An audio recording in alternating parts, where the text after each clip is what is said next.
ఇప్పుడు ఈ 4 పేపర్లు తీసుకొని నీకు ఏ రౌండ్ కరెక్ట్గా వచ్చింది అనిపించిందో నువ్వు చెప్పా.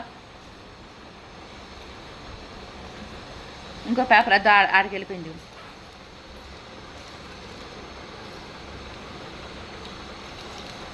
ఇంటి ముందు నీ దగ్గరే కదా చూపించాను నేను ఏ రౌండ్ కరెక్ట్గా వచ్చిందని చెప్పాను.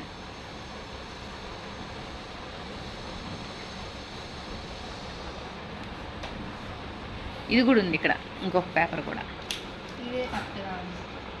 దాన్ని తిరగే, దాని నెంబర్ ఎంత ఉంది చూద్దాం. 4. ఇది దాని తిరిగి 1. అది బ్రాడ్ వస్తుంది. 1వ నెంబరు కరెక్ట్గా ఉంటుంది అన్నమాట. ఇవంతా కూడా అంత ఇది చూడు, అది ఎన్నో నెంబర్ ఉంటుంది తిరగే, దాని తిరిగాయి 3. అది కొంచెం అంత బ్రాడ్గా ఉండదు. అది 1వ నెంబరు అంత క్రాస్గా అంత కిందకి మనం గీసుకున్న దానికి 1/2 ఇంచ్ పెట్టుకుని దగ్గరకు గీసుకుంటే అంత ఇంత బ్రాడ్ వస్తుంది. ఓకేనా? డన్.